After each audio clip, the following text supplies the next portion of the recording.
Mummy என்ன சமையல்? இன்னைக்கு நம்ம வீட்டில் சப்பாத்தி சுட்டிருக்கேன். சப்பாத்தி இன்னைக்கு சுட சுட சாஃப்டான சப்பாத்தி.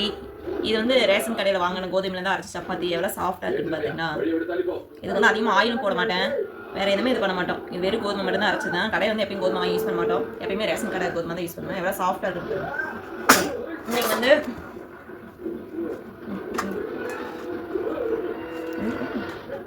சப்பாத்தி தொட்டுக்கிறது பார்த்தீங்கன்னா முட்டை தக்காளி நல்லா வணக்கி தொக்கு மாதிரி வச்சு அதில் முட்டை மிக்ஸ் பண்ணி செஞ்சுருக்கேன். இது நல்லா செமையாக இருக்கும், வாசனையும் சூப்பராக இருக்குது.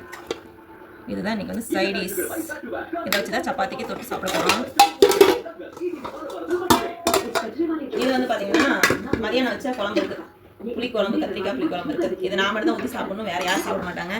இவங்க 2 பேருக்கு வந்து சப்பாத்தி முட்டை கிரேவி மாதிரி வச்சிருக்கேன். அப்படியே வீட்டுக்காரர் வந்து இன்னைக்கு வெளியே போயிருக்காரு. இன்னைக்கு நாங்கள் 3 பேர் தான் சாப்பிட்றோம். அவரோட டைம் வந்து சொல்லிட்டாருன்னா நாங்கள் 3 பேர் சாப்பிட்டு கொஞ்சம் டிவி பார்த்துட்டு இருக்கோம். அவர் வந்ததுக்கப்புறம் அவர் தனியாக போட்டு அவர் சாப்பிட வச்சு தான்.